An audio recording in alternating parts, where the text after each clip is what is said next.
What just happened there? Any fruit machine player can relate to this incident. I just gambled high or low on a number reel from 1 to 12 and I got it wrong. I lost. It was on a 5, I went higher, it went to a 3.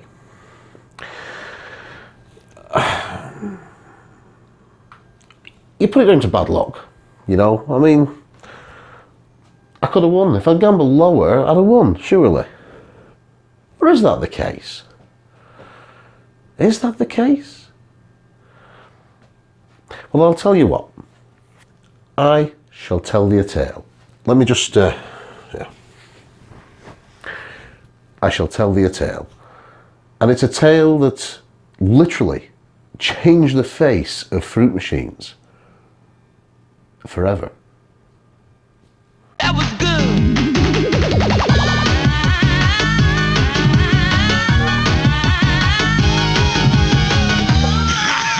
You're a winner. Before I get into the real nitty-gritty of what's going on inside a fruit machine, let's just talk briefly about emulation. Emulation is the ability to run software on hardware that it wasn't designed for. For example, running ZX Spectrum games on a PC, or Amiga games on a PC, or pretty much anything that's not a PC game on a PC. This included pinball machines and fruit machines. The problem with fruit machines is, there's mechanical reels in there. How do you do that? Well, at the end of the day, all the fruit machine is doing is registering where the reels are. It doesn't matter that you've got a physical thing to look at. Inside it's just a computer displaying a set of symbols. You could replace those reels with a digital output like an LCD display. It would still work exactly the same way. The reels are controlled by the fruit machine. It's not the fruit machine reacting to what's on the reels. The fruit machine already knows where the reels are going to stop.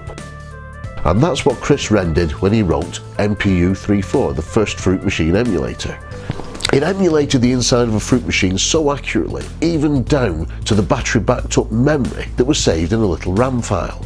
And it was this that gave us the ability to finally go back in time and try the same thing over and over again. It started out originally with people on the forums getting a RAM file together and posting it and saying, here guys, play this, put £10 through it, see how much you can win, let's have like a high score competition. I myself did this with a RAM file. I had read about the humongous streak that was available on the roller coaster fruit machine by JPM. So I spent ages pushing this fruit machine back, denying all wins, just doing the best to lose, until eventually I reached a point where I had a RAM file. I couldn't fail to win the jackpot. I literally spun the reels and in came the jackpot. I was screwed, I couldn't push it back any further. Put this RAM file up on the forums and everyone's like, whoa, what have you done to this? But it was evidence that there were certain things that you could basically just replay over and over again. You would get the same result. It was then that some other bright spark decided to put together a RAM file for Club Monopoly. And this is what kicked off the entire Fairplay campaign. What he did was he got a RAM file that would always spin in the same win on the second spin. Well, it gave you nudges to get this win, but you couldn't avoid it. From there, you could high-low gamble, and he noted that you got the same numbers every time until you got to a certain point. So what we've got here are the files necessary to run the fruit machine emulator to demonstrate the JPM trick. Open the emulator and load up Club Monopoly. So the machine goes through its normal startup, and we'll just put £1 in when we start here. We hit the start button and there'll be no win on the first spin, but after the second spin you get skill nudges. Doesn't matter how many you get, you only need one. And we'll nudge in the oranges for a £1.60 win, I think that is. So you can see we're on a 10, we've got a gamble between 1 and 12, so naturally you're going to go lower than a 10. Ah, it's a 12. Alright, so we'll close the emulator, go into here and just pull out the RAM file. We'll go back in time, see where we were up to. Just drop it back in here and overwrite. So in theory now, because we know what number comes next, we should be able to keep doing this and gamble all the way to the jackpot. Just let the machine start up again and put in a couple of pound. So here come the nudges. Doesn't matter, just need one. And there's my £1.60 win. Right, so we're on a 10, we know it's a 12, so let's go higher. We can't lose on a 12, so we go lower. 4, that's a bit of a risky one, but I think we're safe enough to go higher here. 6, that's right in the middle. I'm going to go lower though, I'm going to go lower. 2, higher than a 2, that's pretty obvious. Ooh, another 12, nice one. I can't lose this one, so we're going lower. A 7. I've got a bit of a lower feeling. Maybe a 2 coming in, or a 4. There we go, 4. Higher than a 4, maybe we'll get a nice 5 or something. Oh, look at that. Higher than a 5. Oh, it's a 3. Well, never mind. Let's just go back and we'll do it all again. I'll just drop that RAM file back in, go back in time. Load up the emulator. There's Club Monopoly. So I've made a note of all the results there, so I know what I'm doing. I can easily now gamble past that point and get a bigger prize, can't I?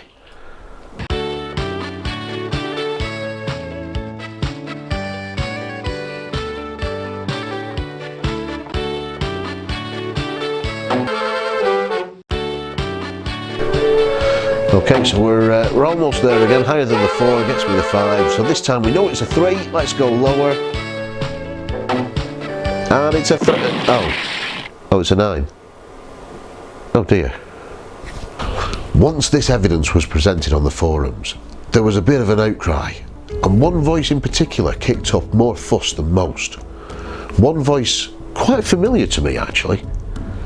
Somebody that had written for magazines I'd read for years. A chap called Stuart Campbell.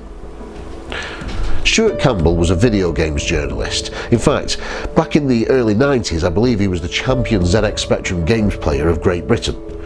He wrote for Your Sinclair, Amiga Power, PC Zone, among others. In fact, it was Stuart Campbell's article in PC Zone that got me to go to Degsy Degsworth web hovel in the first place and download the emulator and get into the whole scene. As well as writing for various video games magazines, Stuart also was a video games designer. In fact, he designed most of the levels for the Amiga version of Cannon Fodder 2, a game that was actually regarded as a step up from Cannon Fodder with its increased difficulty and sometimes amusing cultural references. These days, Stuart can mainly be found blogging politically on his Wings Over Scotland blog, but all his old excellent content, as it's known, is still on the internet and still available on the World of Stuart today, and it's worth having a look and a read through. But he was really incensed by the fact that this machine was offering a gamble that you had no chance of winning. It wasn't a gamble. That was his argument on this. It wasn't a gamble. It doesn't matter what you do, you're going to lose. It shouldn't be masquerading as a gamble. And thus the second part of the Fairplay campaign got underway. The first one, a campaign for cheaper video games. This one took on cheating fruit machines.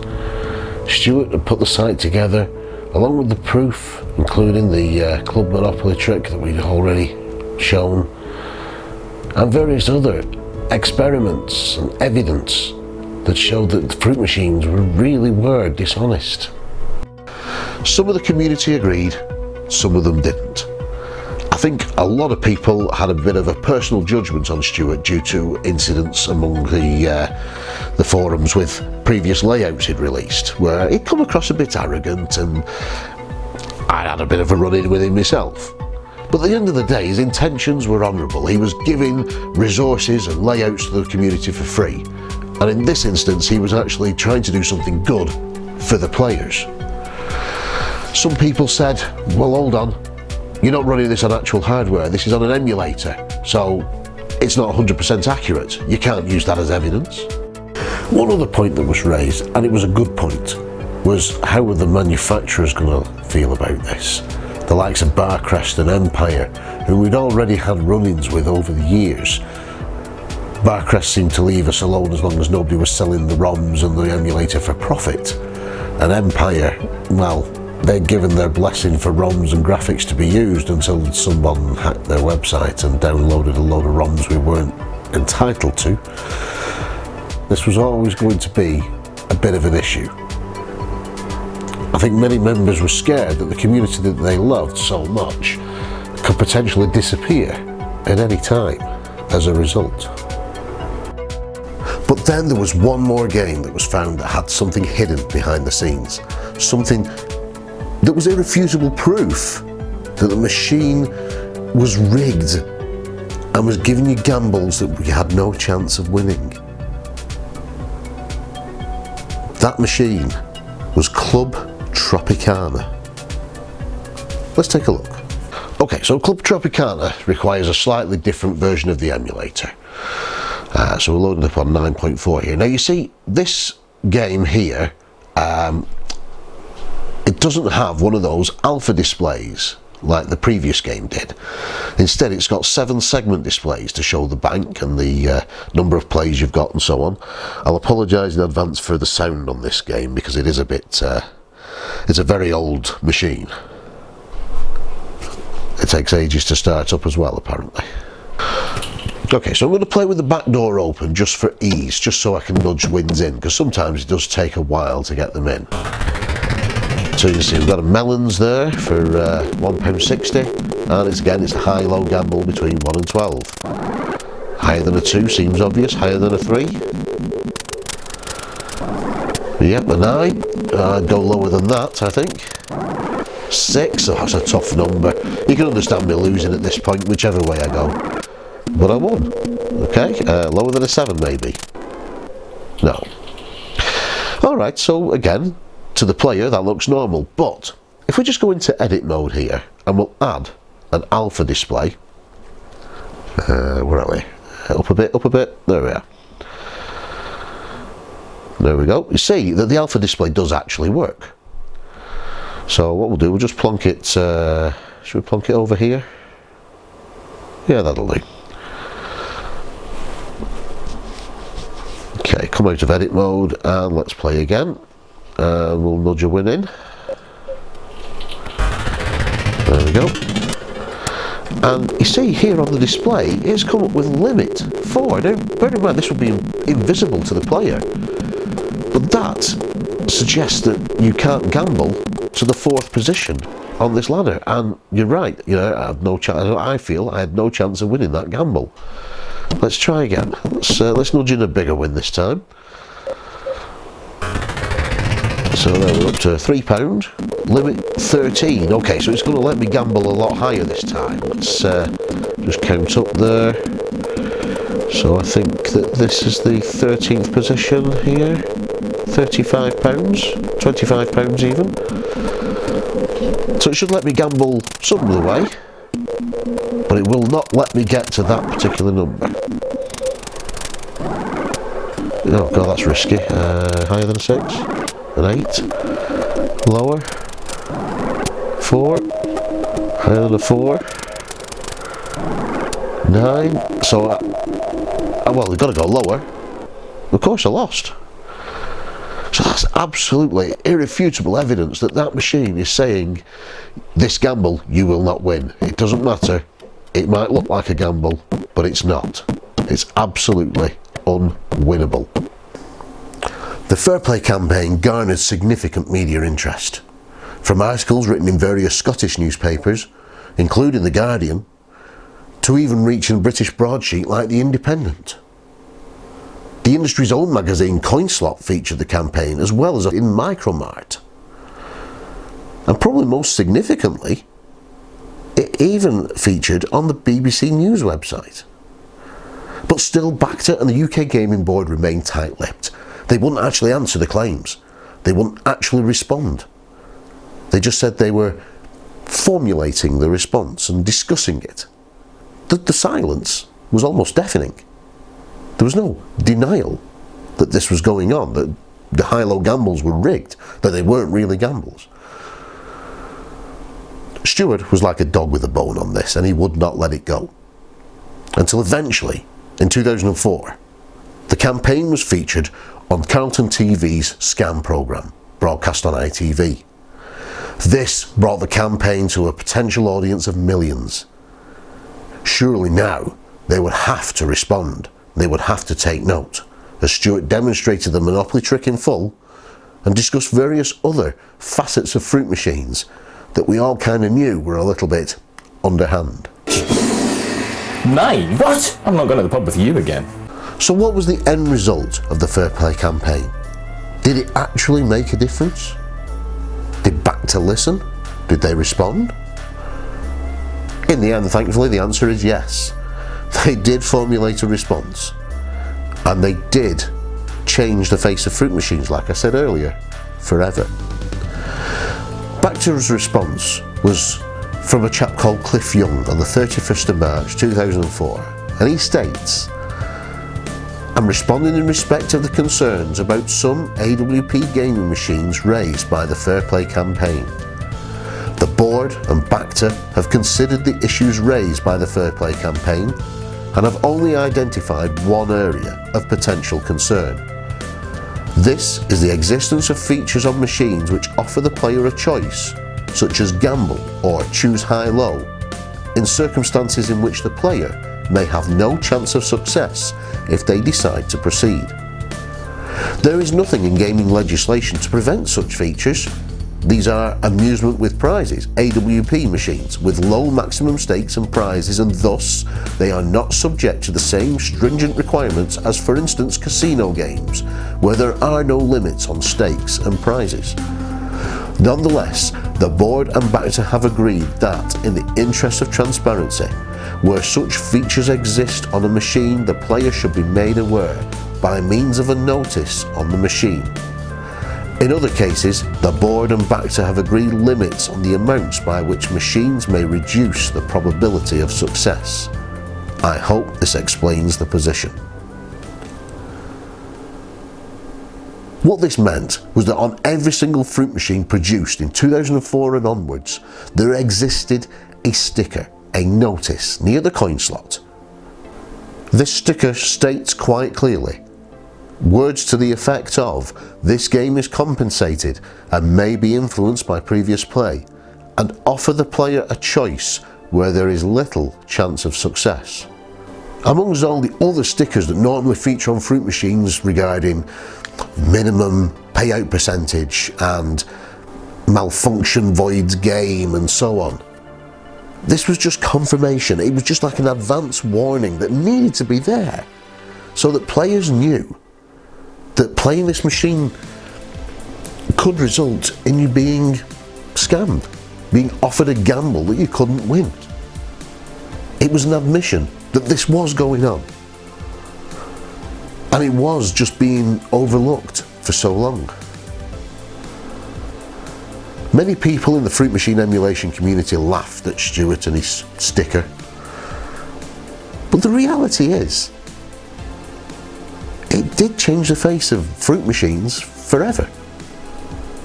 There are over 250,000 fruit machines in the UK at any one time, and every single one that features a high-low gamble feature has one of these stickers. That's a lot of stickers. That covers a significant area if you put them all together. The Fairplay campaign won this. The Fairplay campaign was indeed a success. And I don't care what anybody says, to laugh at campaigning for fairer gaming, because that's what this is. This is an advance warning of what this machine can potentially do to you. Don't go playing these machines thinking that, you know, you've got a chance of out-gambling the computer inside. If it's decided you're going to lose, and nothing you can do will prevent that. Now, alright, there are players out there who know the industry secrets, who know fruit machines have certain things in the programming that they can exploit. That's a whole different ballgame. We're talking about the casual player, the person that plays a fruit machine believing that they have a chance of winning, you are only going to win if it wants you to. And it's just something that a player knows. A regular player knows this. But Joe Public doesn't. So the presence of this warning sticker is significant. It is not to be laughed at. And it was a success. Thanks for watching this video. I hope you enjoyed it. A little bit different to what I normally do. But hey, I'll be back with some inane ramblings very soon. In the meantime, I hope to see you in the next one. Thumbs aloft. Take care of yourselves.